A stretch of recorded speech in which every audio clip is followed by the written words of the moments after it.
Les mathématiques sont un fabuleux garde-fou de la pensée, parce que si une chose est vraie en mathématiques, au moins ça veut dire qu'elle est vraie quelque part, puisque les mathématiques sont un champ de la pratique humaine. Donc si elle est vraie en mathématiques, ça ne veut pas dire qu'elle est vraie partout, mais ça veut dire que déjà elle est vraie quelque part, donc il faut en tenir compte.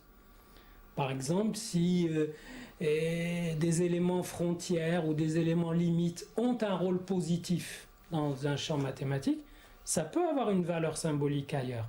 À ceci près que c'est d'un usage très limité, partiel. Vous voyez, par exemple, le concept d'identité tel qu'on le vit dans la société, dans les drames individuels, dans les entre-deux cultures, etc., n'est pas réductible à des concepts mathématiques.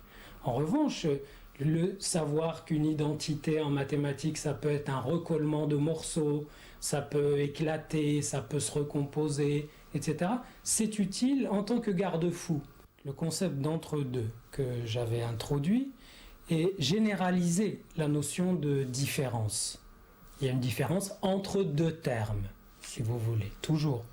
Mais le concept d'entre-deux va plus loin, il élargit en quelque sorte ces différences, il crée un espace nouveau, une pratique qui a sa valeur dans toutes sortes d'expériences. J'ai parlé de l'entre-deux langues, de l'entre-deux cultures, de l'entre-deux identités, de l'entre-deux lieux, de l'entre-vie et mort, etc. Ce sont des espaces où il s'agit de prendre appui sur une origine insaisissable, pour assurer le passage d'un niveau à l'autre. Par exemple, prendre appui sur un don symbolique originaire et même ineffable pour assurer le passage d'une langue à une autre.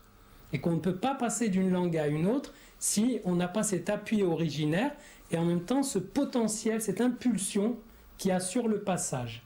L'entre-deux, si vous prenez l'entre-deux cultures, j'ai montré que pour passer d'une culture à une autre, que ce ne soit pas dans la culpabilité ou le rejet ou l'appauvrissement.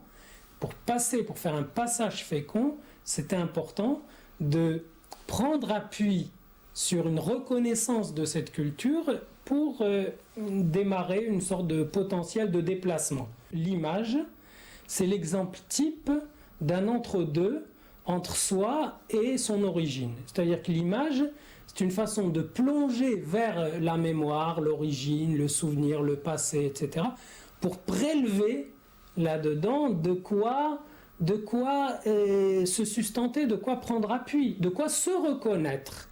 Et une fois qu'on se reconnaît dans une image, on peut la quitter. Sinon, si l'image vous sert d'identité, alors vous ne pourrez plus la quitter. Donc la dynamique de l'image, c'est prélever dans une origine imaginaire et pouvoir en même temps passer à une autre image. Sinon, c'est le régime fétichiste de l'image, ou c'est le régime de l'image idéale, où on chercherait une image idéale de soi, alors que l'image idéale de soi n'existe pas.